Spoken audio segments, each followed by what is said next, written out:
Bonjour chers collègues, merci d'être avec nous aujourd'hui. Je suis Roméo Matsas, donc je suis le responsable du plaidoyer au sein de Plan International Belgique et je suis également le coordinateur du groupe de projet plaidoyer d'Educate. À ce titre, j'ai également le plaisir d'être le modérateur de ces 5 webinaires Five for Education. Donc merci à vous d'être ici à la 4e de ces 5 sessions sur le droit à l'éducation, des sessions qui sont destinées à nourrir la réflexion des acteurs autour de ces enjeux à l'aide de témoignages d'experts directement en prise avec ces questions. Alors aujourd'hui, nous aborderons plus particulièrement la thématique de l'enseignement et de la formation technique et professionnelle. Nous verrons comment la formation duale et l'entrepreneuriat peuvent constituer des tremplins vers le travail décent. Pour cela, nous aborderons notamment des exemples tirés du Rwanda et de Colombie, poursuivant ainsi notre voyage ensemble, non seulement à travers les différentes thématiques, mais aussi à travers les différents terrains d'intervention dans lesquels les membres d'Educate et leurs partenaires sont actifs. Alors, chers collègues, l'éducation et la technique et la formation technique et professionnelle sont des thématiques qui ont toujours été au cœur des travaux de la plateforme. La plateforme dispose d'ailleurs d'un groupe de projets spécifiques sur cette question et j'en profite aussi pour saluer Luc May de l'APF qui a été le moteur de ce groupe de travail à travers les années, qui est présent aujourd'hui avec nous également. En 2016, Educate a publié les 9 facteurs de succès pour une meilleure adéquation entre l'emploi et la formation. En 2017, c'est la participation des filles et des jeunes femmes aux formations professionnelles qui a fait l'objet de la réalisation d'un mini-site intégré dans le site d'Educate, mettant en avant des bonnes pratiques pour permettre l'accès des adolescentes et des jeunes femmes aux formations, le fait qu'elles continuent, qu'elles poursuivent ces formations, qu'elles les terminent et qu'elles aient accès à un emploi durable. Si ça vous intéresse, cette page est toujours disponible sur le site d'Educate et vous retrouverez les recommandations de la recherche qui avait été menée à l'époque, ainsi que les exemples de bonnes pratiques qui avaient été partagés par les membres d'Educate pour enrichir la réflexion des acteurs sur ces questions. Educate s'est ensuite plus particulièrement penché sur la question liée aux métiers porteurs et aux analyses des marchés de l'emploi. Un enjeu qui a démontré aussi toute la diversité des membres d'Educate, des membres de la plateforme, puisque notamment à travers ces travaux, ont pris part aux travaux de la plateforme des acteurs tels que Actiris et le Forum, et également des coopérations ont été établies avec la TVET Toolbox européenne, un projet qui est notamment porté par ENABUS. Alors, chers collègues, selon l'OIT, il y avait dans le monde en 2020 plus d'un jeune sur 5 âgé de 15 à 24 ans qui n'était ni à l'emploi, ni dans l'éducation, ni en formation. C'est ce qu'on appelle les NEET. Et 2 tiers de ce groupe est composé d'adolescentes ou de jeunes femmes, qui sont donc 2 fois plus présentes que les garçons et les hommes. On estime par ailleurs que plus d'1 milliard de jeunes rejoindront le marché de travail dans la décennie qui vient.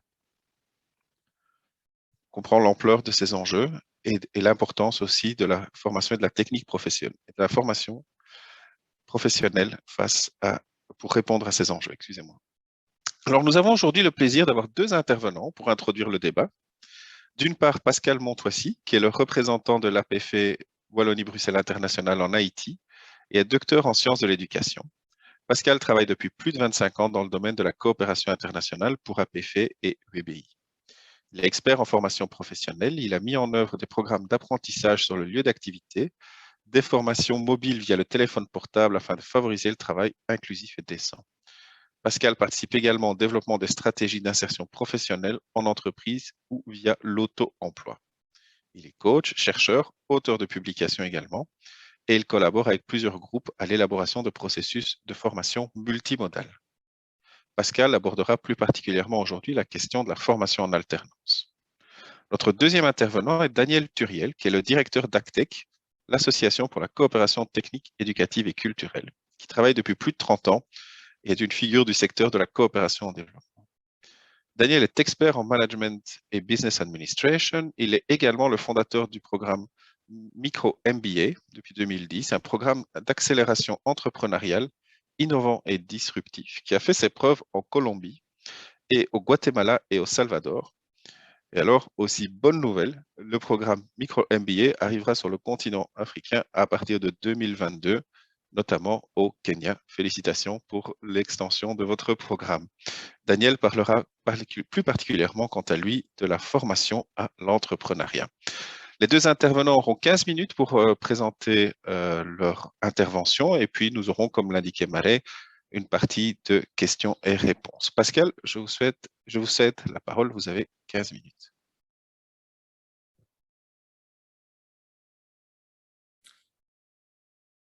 Bonjour à vous tous, bienvenue. Alors, la formation d'alternance de qualité, un travail des slides.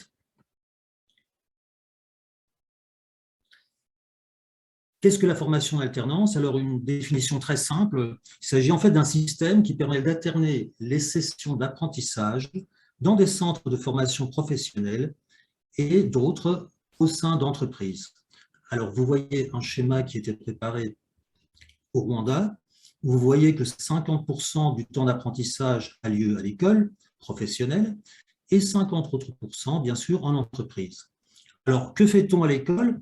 Eh bien, on acquiert des compétences techniques, des compétences génériques plus vastes et aussi des soft skills. En entreprise, on est aidé par un tuteur ou un mentor qui nous permet de faire plutôt du learning by doing et de mettre en pratique les apprentissages qui ont été acquis dans l'école de formation professionnelle. Mais également, ce qui est très important, c'est que le jeune apprenti acquiert aussi toute une série de compétences liées au marché du travail.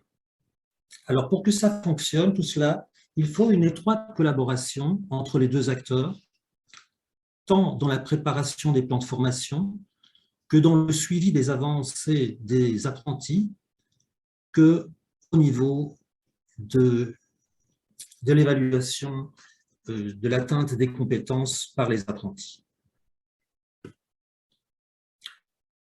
Slide. Alors, ça c'est la formation duale, mais on peut aussi envisager les choses d'une manière multimodale, c'est-à-dire en essayant d'enrichir un peu le modèle. Je vous ai déjà parlé des deux premières rubriques, le travail et l'école.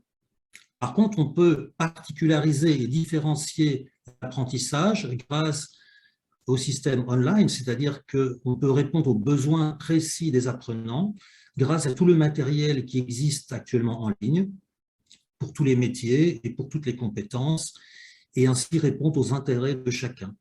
On peut également travailler en distanciel, principalement quand les jeunes sont en période d'apprentissage et qu'ils ne sont pas sur leur lieu de travail directement.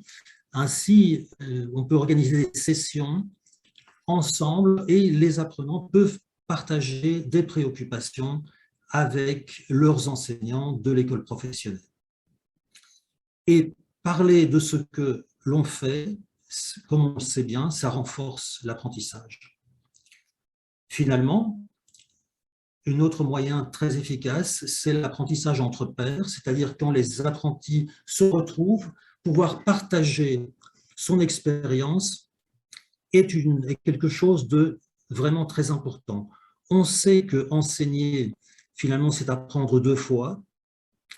Et là, donc, le jeune, en partageant son expérience, a l'occasion de la renforcer et de la partager avec d'autres. C'est donc un système très efficace. Slide. Alors, qui sont les parties prenantes impliquées dans le système de formation en alternance? D'une part, au niveau macro, il y a bien sûr les ministères en charge de l'emploi, de l'éducation, du développement économique et de l'entrepreneuriat. Et de l'autre côté, eh bien, la coupole du secteur privé.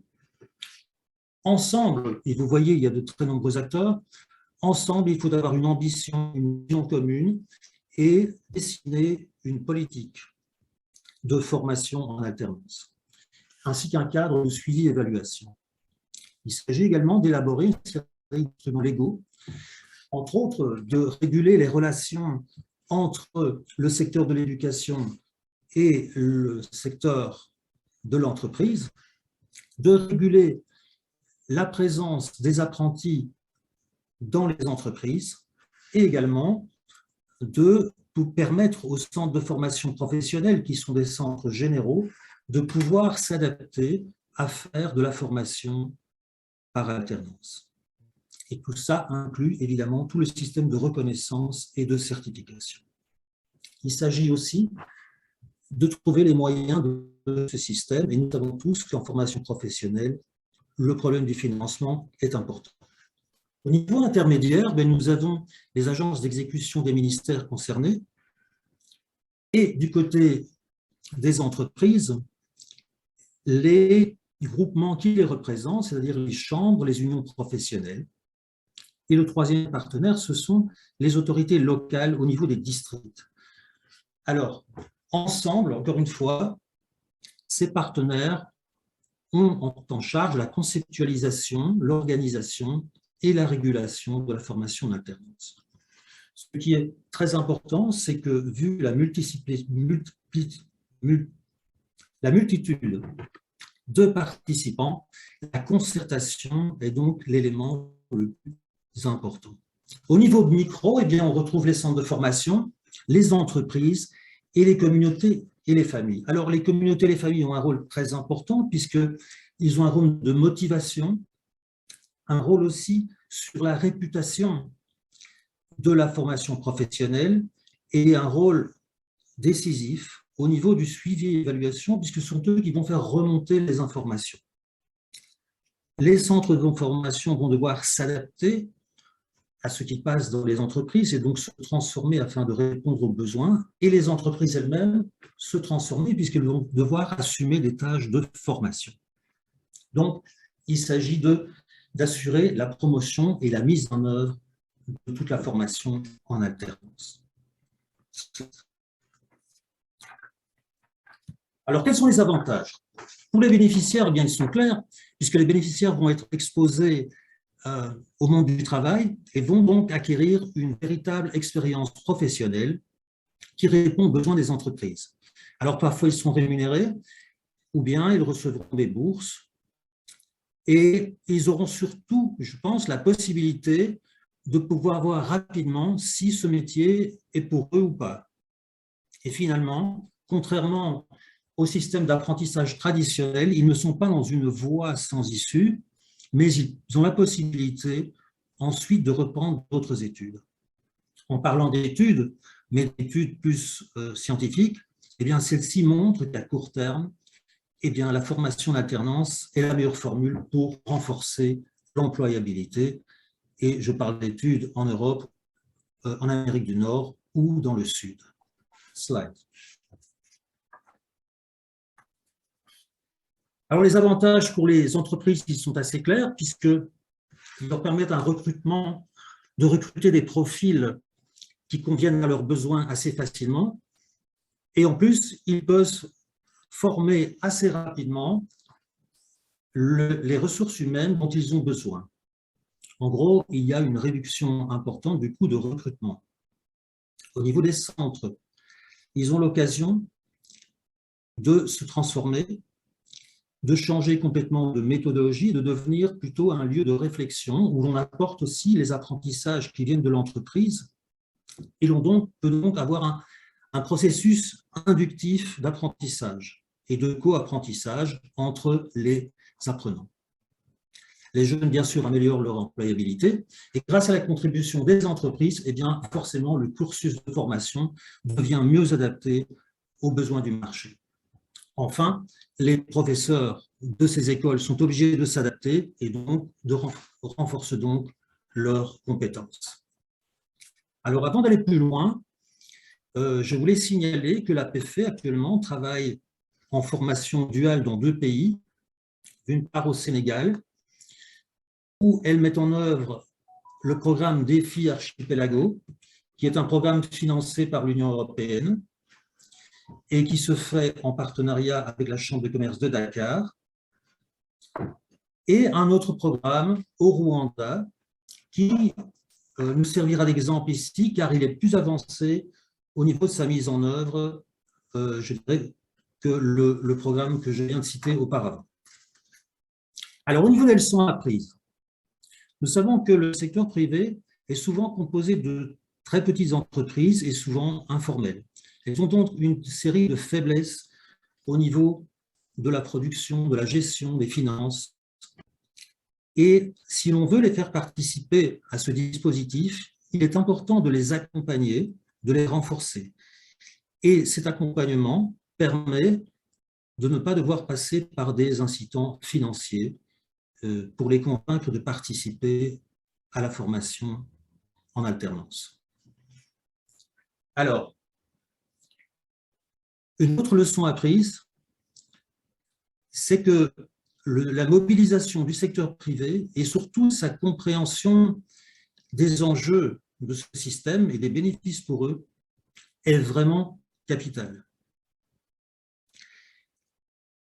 La simple amélioration de la qualité de la formation professionnelle ne garantit pas du tout l'insertion. D'une part, principalement, je dirais, parce que au niveau, la demande de travail est largement supérieure à l'offre. Et donc, une partie doit donc se diriger vers plutôt de l'auto-emploi. Une autre leçon apprise est que si on veut vraiment construire un système de formation d'alternance de qualité, il faut combiner les approches et travailler en même temps bottom-up que down, c'est-à-dire travailler à la fois sur le terrain tout en travaillant à l'élaboration du cadre politique et juridique. Slide. Autre leçon apprise, nous savons que le travail entre le secteur éducatif et le secteur de l'entreprise n'est pas naturel. Et donc, que la construction de la confiance et du respect mutuel entre ces deux acteurs demande énormément d'efforts de la part de nos équipes et surtout afin qu'ils puissent comprendre leur rôle respectif dans ce dispositif. Une autre chose à prendre en compte, c'est que l'image de la formation professionnelle, quel que soit le dispositif que l'on propose, n'est au départ pas souvent positif. Nous avons vu aussi qu'une formation en entrepreneuriat est indispensable si l'on veut favoriser l'auto-emploi, mais je laisserai à mes amis développer plus amplement ce point après. Enfin, un appui sous forme de bourse aux apprentis, aux étudiants les plus démunis, est absolument indispensable, car souvent, les lieux d'apprentissage se trouvent assez loin du domicile des intéressés et des centres de formation. Slide. Alors, quels sont les facteurs de succès et les bonnes pratiques pour la mise en œuvre d'une formation en alternance? La première chose, c'est le premier facteur important a été l'élaboration d'un cadre politique et législatif de qualité construit de manière commune avec tous les acteurs. Un deuxième facteur a été l'implication du secteur privé et surtout grâce aux acteurs intermédiaires que constituent les fédérations, les chambres de commerce, unions professionnelles. Enfin, ensuite, je dirais, eh bien, il y a eu la mise en place de l'organisation, du suivi-évaluation et du pilotage de cette formation par alternance. Une autre bonne pratique a été, dès le départ, de travailler à la reconnaissance et à la certification de ces formations par un organisme officiel. Il y a aussi l'identification des métiers porteurs et des compétences qui sont relatives. Et pour cela, il a fallu mettre sur pied des dispositifs d'études des métiers porteurs au niveau des différents districts. Enfin, un des facteurs de succès, c'est d'être arrivé à ce que les entreprises comprennent les enjeux et l'utilité de la formation en alternance pour elles et puissent adhérer à ces principes. Finalement,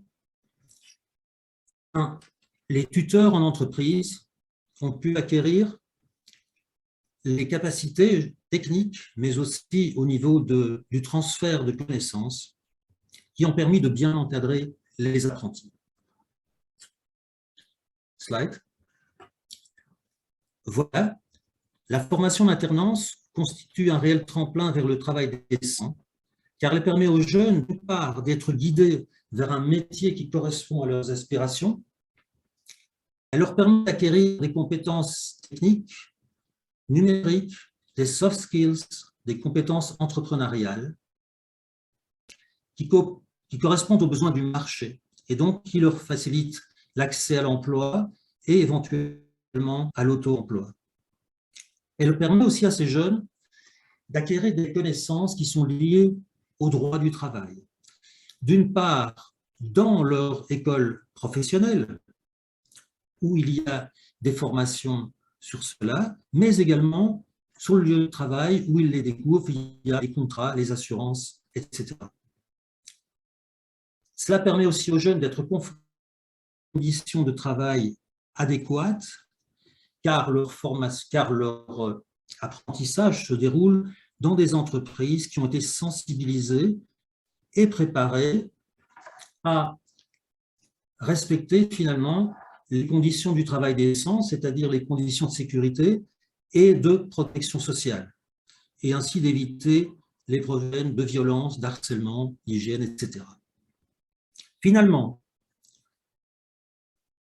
la formation en alternance peut être un réel tremplin vers le travail décent s'il existe un focus sur les questions de genre et d'inclusion afin de faciliter l'incorporation d'essais publics en fait, à notre système de formation. Slide. Voilà, je vous remercie pour votre attention et si vous voulez en savoir plus, eh bien, slide. Voilà, merci beaucoup. Merci à vous, Pascal, pour cette présentation parfaitement dans les temps également, mais aussi extrêmement intéressante, surtout extrêmement intéressante du programme APFE au Rwanda et de cette formation duale. Je me tourne maintenant vers Daniel. Daniel, c'est à vous. Merci Roméo. Bonjour à toutes et à tous. Je remercie Educate de me donner cette occasion de partager avec vous nos apprentissages et les programmes que nous avons lancés. Et donc je remercie aussi Marek et Amadeo, mon collègue, qui m'a beaucoup aidé à préparer cette présentation. Slide. Donc, je passe rapidement sur ce qui fait Actech. D'ailleurs, Actech est une ONG spécialisée dans la formation professionnelle et technique depuis 30 ans. Donc, nous essayons aussi d'apprendre de l'APFE la formation duale que nous pratiquons dans plusieurs pays, parfois peut-être de façon informelle, dans le sens qu'on ne peut pas toujours atteindre une formation duale parfaite, avec 50% dans l'entreprise et 50% dans les écoles. Mais c'est vers cela qu'on tend, et donc ce que Pascal vient de présenter maintenant nous donne des très bonnes idées. Les objectifs d'Actech, c'est, en se basant sur les droits des personnes, eh bien d'essayer que les personnes, ça je pense que je parle ici à un public très convaincu, n'est-ce pas, qu'à travers l'éducation, n'est-ce pas, on permet à chacun d'être protagoniste de son propre développement et de participer au développement du pays et ainsi atteindre une plus grande autonomie via l'éducation et le travail décent. Nous concentrons nos efforts, et nos programmes, et notre action sur donc la formation technique qualifiante et sur le programme d'appui aux micro-entrepreneurs. Slide. Grâce à cela, comme vous le savez bien, les gens peuvent trouver un emploi, mettre leur talent à profit et contribuer au progrès économique. La question des talents est quelque chose qui nous a toujours beaucoup, disons, inspiré chez Actech. Le fait de penser que donc, dans ces droits des personnes, chaque personne est unique dans le monde et que chaque personne a des talents. Et cette idée-là qui nous pousse donc, dans tous les projets donc, éducatifs que vous avez aussi, comme nous, mais aussi dans les micro-MBA dont on va vous parler maintenant. Slide. Pour vous mettre un peu quels sont les deux principes qui ont guidé Actech, qui ont été à la base de notre apprentissage, qui ont été les moteurs qui nous ont poussés vers passer des formations qui étaient plutôt plus classiques et des formations professionnelles techniques, bien sûr toujours en évolution, vers un grand effort dans le développement des programmes d'appui à l'auto-emploi et à l'entrepreneuriat, eh bien, c'est ces chiffres-là qui apparaissent. C'est que dans les populations, dans les pays dans lesquels on travaille, entre 50 et 70% de la population doit travailler dans ce qu'on appelle les milieux informels de l'économie. Et c'est un chiffre gigantesque.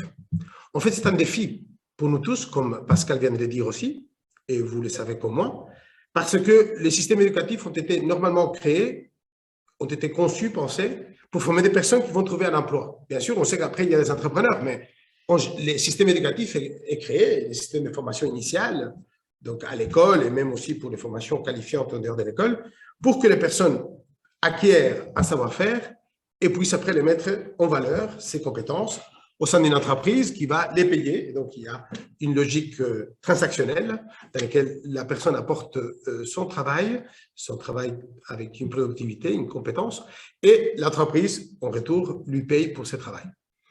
Et bien que vous voyez, dans ces chiffres-là, en fait, plus de la moitié des personnes dans ces pays-là n'ont pas accès à cette option, comme c'est le cas en Belgique ou dans les pays développés, qu'on appelle développés.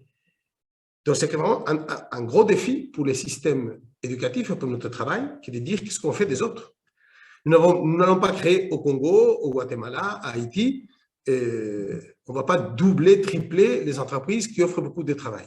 Donc, on est parti de ces points que nous vivons tous, qui est une réalité sur le terrain, depuis 50 ans, 60 ans, 100 ans, et que nous savons qu'il va continuer comme ça à des degrés divers dans les années à venir. Et donc, ça fait 20 ans que Actec a beaucoup investi dans la compréhension du phénomène de l'entrepreneuriat. Et la première, le premier fait, le deuxième fait marquant, c'est cet autre chiffre qui apparaît, pourcentage, c'est que ce qu'on appelle l'esprit entrepreneurial, la vocation entrepreneuriale des personnes, en général, ce n'est qu'entre 5 et 10% des personnes qui l'ont, de façon marquée, de façon forte, des personnes capables de lancer une entreprise et de couvrir tous les besoins en compétences, justement, pour pouvoir gérer cette entreprise de façon adéquate pour que cette entreprise survive. En réalité, beaucoup de ces personnes, ces 50-70% des personnes, travaillent dans ces secteurs informels, lancent des entreprises, mais en fait, il y a beaucoup des statistiques qui montrent qu'en général, les fameuses micro-entreprises dont on parle ont une durée de vie de moins de 2 ans.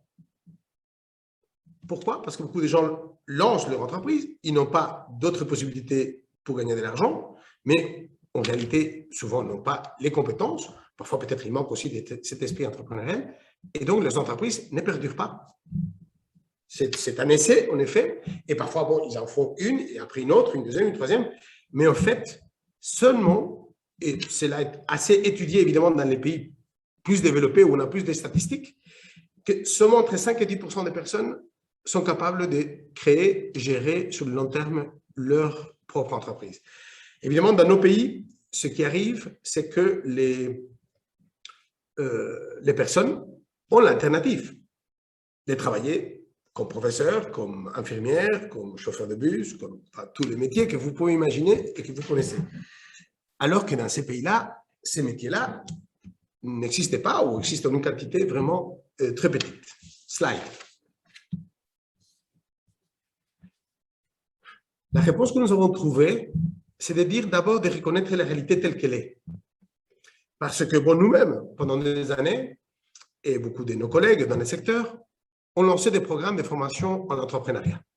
Des programmes dans lesquels on a mis beaucoup l'accent sur la formation en comptabilité, par exemple, essentielle pour avoir une entreprise, production, marketing, ressources humaines, etc. Tout ce qu'on peut imaginer comme formation et comme compétence pour des micro-entrepreneurs.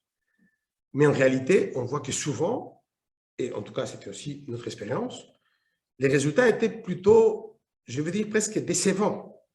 Donc sur une centaine de personnes qu'on a formées, il n'y a que 10, 15 qui ont réussi à, pas tellement seulement à créer une entreprise, mais en tout cas à la gérer convenablement. Je fais d'ailleurs une petite parenthèse par rapport à ce qui est la création d'entreprise. Dans notre milieu, c'est très attrayant que de dire on va faire des programmes de création d'entreprise, et encore mieux pour les jeunes. Eh bien, et on parle des incubateurs, par exemple, incubateurs d'entreprise. Eh bien, en général, ils n'ont pas beaucoup de succès. On parle de ces programmes plus avant les programmes qu'après, avec les résultats qu'ils ont, parce qu'ils ont des taux de réussite assez bas. En tout cas, dans le passé, c'est ce qui ont montré pas mal d'études. Et la raison est que les personnes pauvres ne sont pas en train d'attendre ici à la place de Bruckner ou à Paris dans un café, comme un créateur de start-up, à ce qu'il y a un programme qui vient leur proposer de dire, voilà, votre idée, on va la mettre en route. Les personnes pauvres, que vous connaissez mieux que moi, eh bien, elles sont en train de travailler, elles sont en train de le faire. Donc, en général, la création d'entreprise, ça peut arriver, mais c'est rare. Parce que normalement, les personnes qui ont besoin de vivre, ils ont déjà lancé leur entreprise. Ils ne nous attendaient pas. Et donc, souvent, on les trouve beaucoup plus sur l'État. Et c'est sur l'État qu'on trouve ces micro-entreprises qui fonctionnent, mais souvent très mal. Et c'est là que nous avons vu l'opportunité de pouvoir les aider. Alors, pour être plus performants, pour avoir plus d'efficacité dans notre appui à ces micro-entrepreneurs, nous avons vu, et bon, les pourcentages qu'on donne là-bas sont évidemment approximatifs et peuvent dépendre beaucoup des contextes, c'est qu'environ 50% de ces micro-entrepreneurs qu'on trouve, hommes et femmes, eh bien, sont dans un niveau d'autosubsistance aussi parce qu'ils ont des capacités d'autosubsistance. Ce sont des personnes qui, en réalité, sont plus vouées à avoir un métier, comme beaucoup d'entre nous d'ailleurs, nous ne sommes pas tous entrepreneurs ici, je pense, et tout simplement, voilà, ils auraient pu avoir ces métiers. Ils n'ont pas eu l'occasion de l'exercer, et par conséquent, ils se lancent à créer une entreprise, ils peuvent essayer de plus ou moins apprendre à la gérer, mais vous imaginez, comme moi, que les défis qu'une entreprise, même si elle est petite, rencontre, sont énormes. On pourrait donner 1000 exemples, je vous donne quelques-uns pour qu'on comprenne. Par exemple, une entreprise commence à commercialiser des yaourts, et à un moment donné, il a un bon canal de distribution. Souvent aussi informel. Eh bien, si à un moment donné, ses clients ne les payent pas, cette entreprise fait faillite. Voilà. C'est une petite entreprise, il y a un gros client, ces gros clients, pour des raisons diverses, ne les payent pas, et voilà, ils n'ont ni les cash, ni rien pour répondre. Et ce n'est qu'un exemple, il pourrait y en avoir beaucoup d'autres, des centaines d'autres exemples, pour dire que devant ces circonstances-là, il faut avoir un esprit entrepreneur véritablement très fort pour pouvoir se remettre de toutes sortes de chocs qu'on a. Et donc, la plupart de ces personnes sont dans l'autosubsistance. 40% plus ou moins, c'est ce qu'on pourrait appeler des entrepreneurs capables d'avoir des entreprises en consolidation.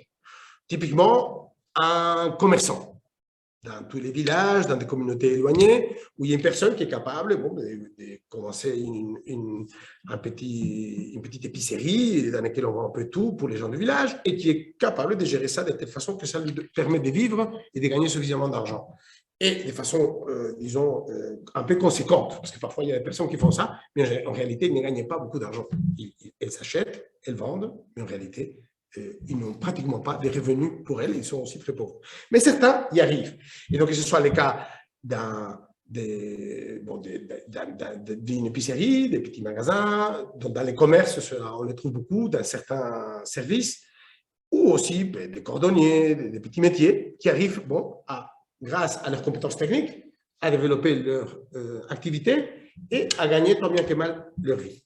Et après, il y a 10%, les derniers qui apparaissent, c'est ce qu'on appelle l'accélération, c'est que parmi ces gens pauvres, comme chez les riches, si vous voulez, ou les nantis, eh bien, il y a en effet ces 5-10%, peut-être 10%, des personnes qui ont un véritable esprit d'entreprise, entrepreneuriale, mais qui ont une grande limite. Ils fonctionnent seulement à l'intuition. Ils n'ont pas reçu une formation, et donc il y a beaucoup de pratiques qu'ils ont qui sont mauvaises, et qui en réalité... Et ils n'ont jamais reçu la formation qui leur permet de développer les minimums de compétences pour que leur entreprise ait un succès et même puisse grandir. Slide.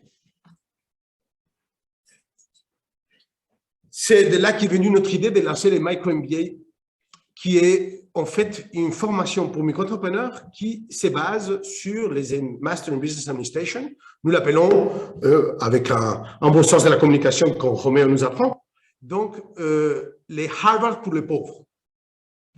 Donc, dans la Business School de Harvard et beaucoup d'autres, HEC, Vlerick en Belgique ou la Solvay Business School ou beaucoup de business schools dans le monde, comme vous savez, ça coûte très cher de faire un master en business administration. Ça peut coûter $20 000, 50 euros, 50 000, même 80 000 parfois.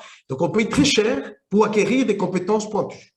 Alors, nous, on s'est dit, tiens, comment est-ce qu'on peut adapter ces formations et ces compétences qui sont données dans ces business schools à nos micro-entrepreneurs pour obtenir une augmentation radicale de leurs compétences et arriver à une véritable accélération entrepreneuriale et sociale. Slide. Parce que ce que nous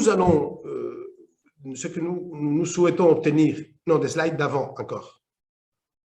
OK, merci beaucoup, Lise.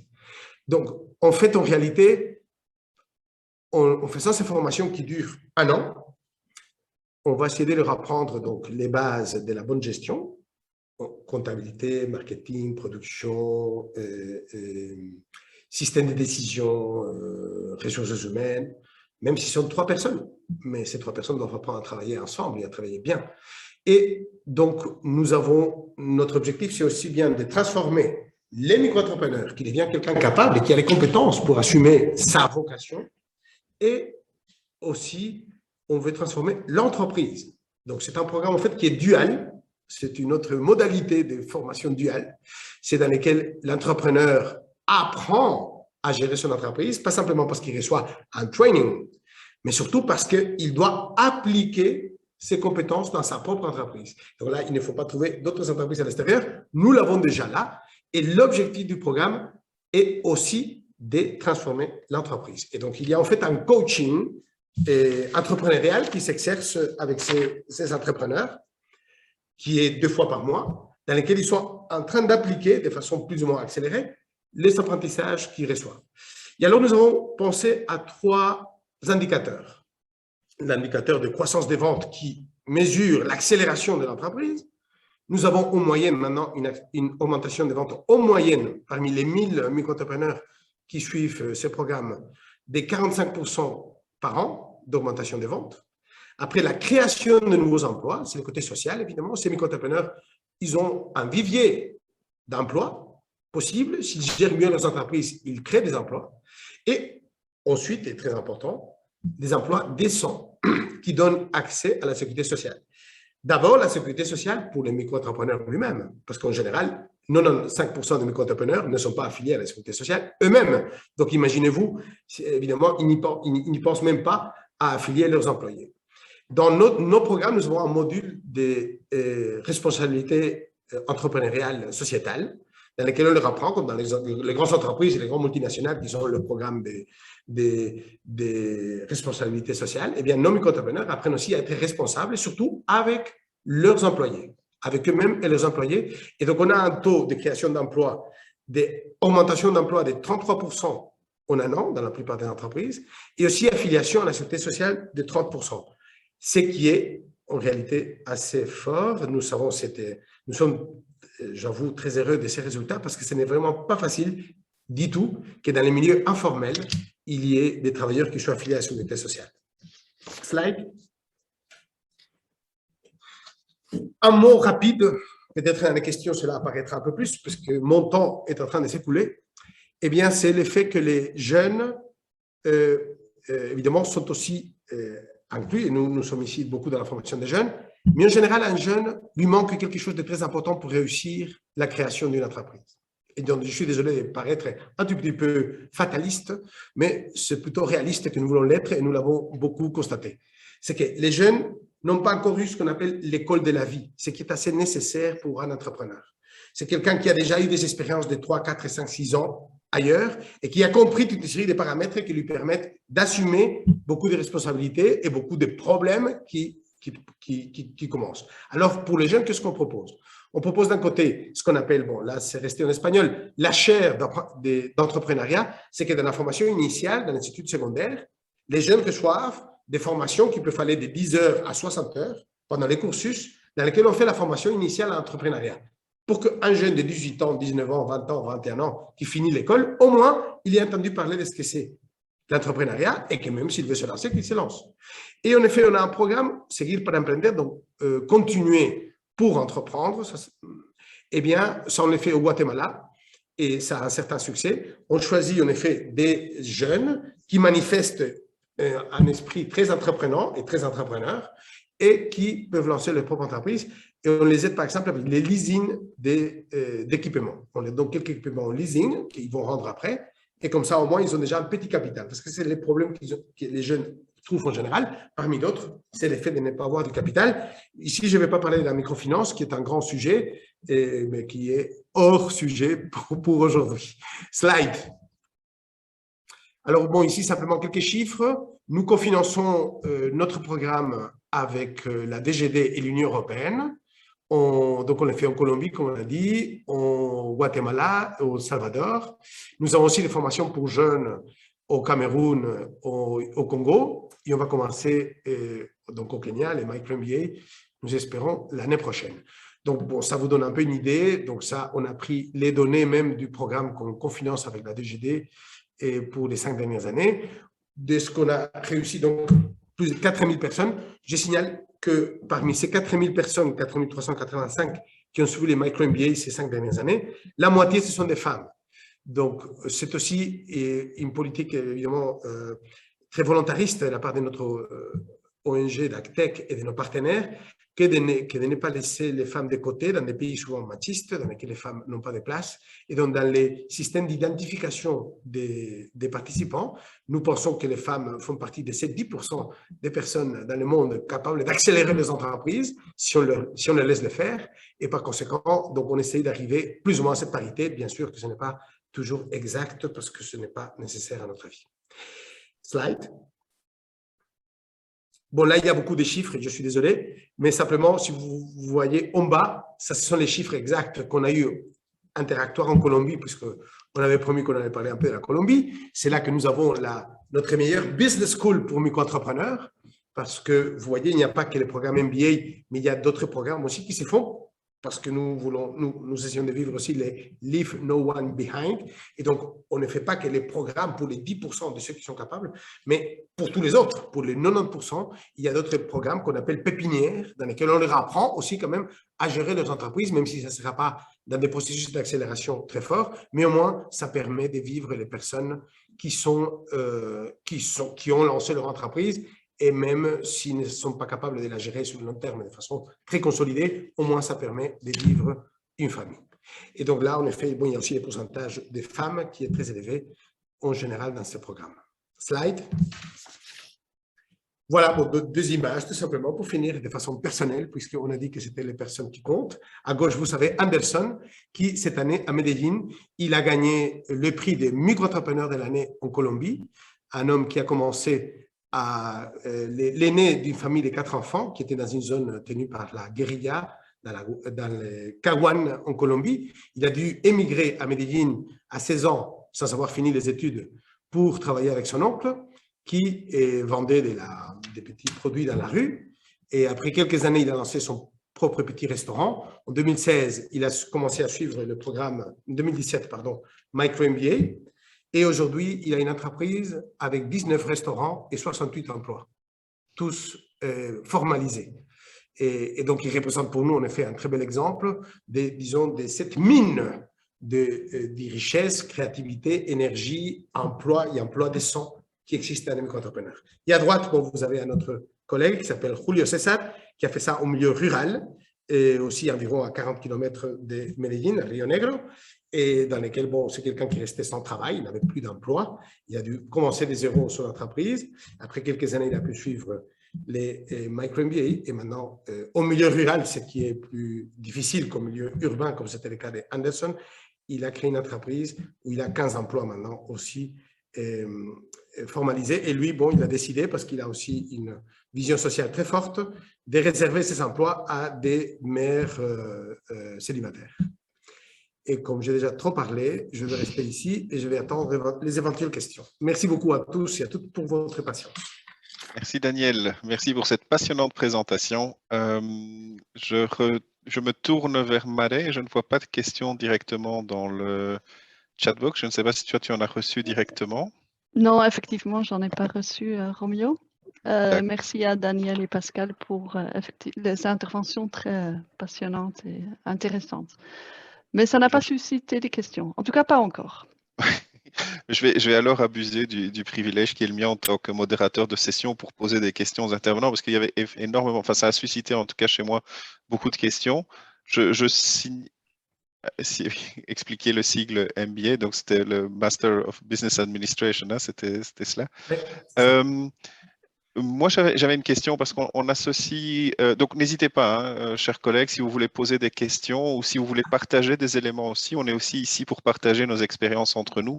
Je sais que le format n'est pas le plus agréable de devoir communiquer par écrit dans une chatbox, mais n'hésitez pas à mettre des éléments qui vous semblent pertinents à partager à l'ensemble du groupe dans le chatbox.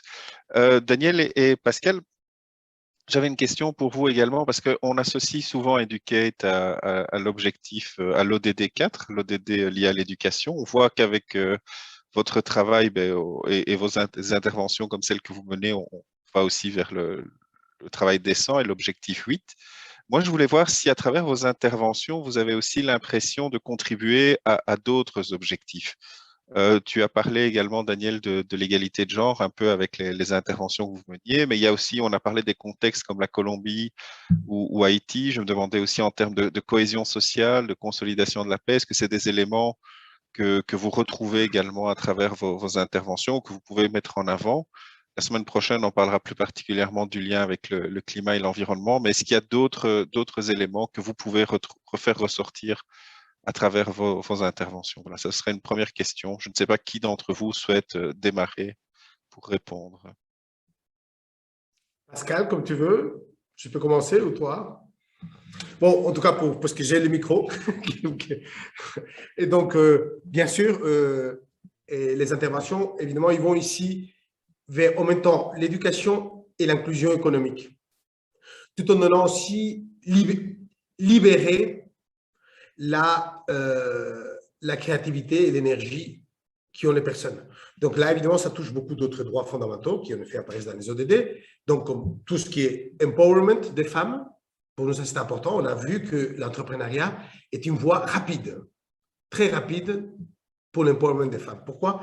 Parce que, enfin, vous pouvez imaginer, les femmes, parmi beaucoup de besoins qu'elles ont, c'est l'effet d'avoir une autonomie financière. C'est la base de beaucoup de leurs droits, n'est-ce pas? C'est souvent parce qu'elles n'ont pas cette autonomie qu'elles doivent subir beaucoup de sévices et d'injustices.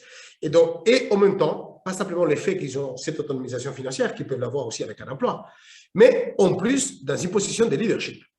Et donc, c'est la femme, vous n'imaginez pas avec combien de maris j'ai dû parler en Amérique latine et ailleurs pour lui expliquer que la chef de l'entreprise, c'était son épouse et pas lui. Et donc, mais bon, ça s'est fait aussi de façon naturelle. Donc, je dirais que ce qui est la prise de décision des femmes dans la société, et nous le voyons comme un puissant, l'entrepreneuriat est un puissant outil, enfin, réalité, je dirais, pour y parvenir. Il y a d'autres aspects, mais je laisse à Pascal peut-être de compléter. Ouais, merci. Pascal? Oui, bien sûr, je ne vais pas répéter ce que Daniel a si bien dit au niveau du genre. Je crois que c'est fondamental en formation professionnelle. On participe réellement à la promotion des femmes finalement en leur donnant du travail et donc en leur donnant du pouvoir et en leur donnant un rôle important. C'est très important, mais moi je soulignerais aussi l'inclusion plus en général, c'est-à-dire qu'on a eu l'occasion de travailler avec des publics handicapés, par exemple, en formation professionnelle. Et je dois dire que les résultats sont surprenants, qu'en matière de débouchés sur l'emploi, eh bien, nous avons eu des taux supérieurs avec la population handicapée que pour la population, je dirais, entre guillemets, de personnes valides. Et probablement parce que ce public a très peu d'opportunités dans la vie. Lorsqu'on leur offre une opportunité, eh bien, ils en profitent et ça devient la chance de leur vie. Donc, ils mettent tout le paquet là-dessus. Et en général, eh bien, ils trouvent de l'emploi ou ils créent de l'auto-emploi. Là, j'ai beaucoup d'exemples de petites entreprises créées par des personnes handicapées. Merci. Roméo, si tu me permets, oui. Il y a une question ou suggestion de la part de Anne Oui. Anne Coppens d'APF, qui demande effectivement, le problème est d'inclure les femmes analphabètes qui n'ont pas un minimum de background scolaire, pas de possibilité de laisser leur activité génératrice de revenus pour suivre de formation plus longue. Ces femmes représentent notre public cible. Avez-vous des suggestions pour les inclure? Merci Oui. Anne pour cette question. Merci Anne. Donc, en tout cas, par rapport à l'MBA, et pas simplement l'MBA, mais à tout autre, enfin, nous avons une panoplie d'autres formations entrepreneuriales. Je signale que dans ces cas-là, je dis que la durée était d'un an, mais d'un an avec des personnes qui travaillent. Donc, normalement, ils reçoivent des formations 1 ou 2 fois par semaine, puisqu'évidemment, il faut leur permettre de continuer à avoir du succès avec leur activité génératrice de revenus ou avec leur entreprise, ou les micro-entreprises. Donc, de ce point de vue-là, en ce qui concerne la formation des micro-entrepreneurs, évidemment, il est absolument essentiel d'adapter les tempos et les horaires aux capacités des participants et des participantes. Donc, par exemple, au Guatemala, nous avons, dans les zones Maya, pour ceux qui connaissent un peu le Guatemala, les hauts plateaux et les altiplanos guatémaltèques, parmi les gens les plus pauvres, on a environ 1000 personnes par an, surtout des femmes, à 95%, parce que ça s'adresse spécialement pour elles, dans des formations qui reçoivent 1 ou 2 fois par semaine en entrepreneuriat, évidemment étalées sur toute l'année, et qui sont évidemment compatibles avec leurs activités productrices. Donc, c'est fondamental de penser à des programmes qui, évidemment, n'empiètent pas sur leur source de revenus. Parce que dans ces cas-là, évidemment, souvent, ils ne viennent pas, tout simplement. D'autres questions, Marie? Ton micro est éteint. Je voudrais ajouter un petit mot là-dessus. Par alternance, généralement, on demande évidemment un niveau d'alphabétisation et un niveau qui va jusque à la moitié des études, ce qui correspond à la moitié des études secondaires chez nous en général. Mais je suis persuadé que l'on pourrait envisager ce genre de formation d'une manière différente en utilisant maintenant les ressources numériques qui existent, où on peut remettre en question d'une certaine façon la nécessité du savoir lire et écrire traditionnel et de mettre en avant l'oralité que l'on peut trouver dans tout le système de vidéos que l'on trouve sur le web. Donc, il y a certainement des pistes à, je pense, à approfondir là, de ce côté. Merci Pascal, merci. Voilà, Roméo, il y a encore 2 questions dans le chat box. Donc, il y a et nous avons 2 minutes. Et nous avons 2 minutes, donc 1 minute par question. Il y a Clément, donc, qui est intervenu la semaine passée sur la formation de professeurs, qui demande, je connais bien le nom Actec à Lubumbashi, c'est le même qui travaille avec les Salésiens à l'école technique Salama. Ma question est de savoir comment ils font pour mettre en parallèle la formation initiale et les MBA, pardon. Daniel. Donc, non, pardon, oui, c'est vrai, j'allais vite parce qu'on a très peu de temps. C'est les mêmes, c'est Actec qui appuie Salama. Et en effet, les MBA en tant que tel ne se fait pas à Lubumbashi. Il ne s'adresse pas tellement à ces jeunes. Là, il y a même aussi un peu de formation duale qu'on fait.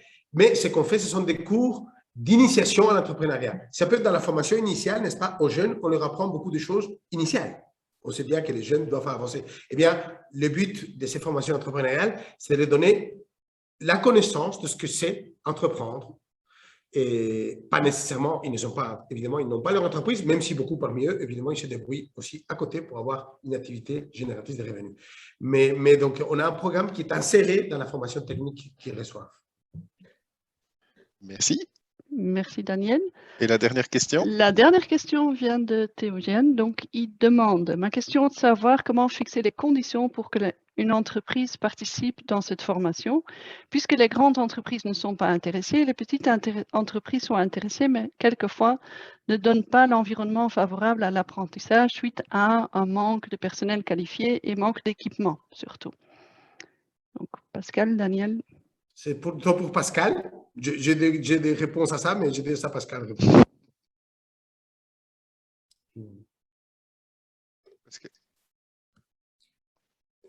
Oui, en fait, le souci, c'est que les petites entreprises sont généralement informelles, qu'elles ont un tas de problèmes au niveau de la gestion, au niveau de la production, au niveau de toutes choses.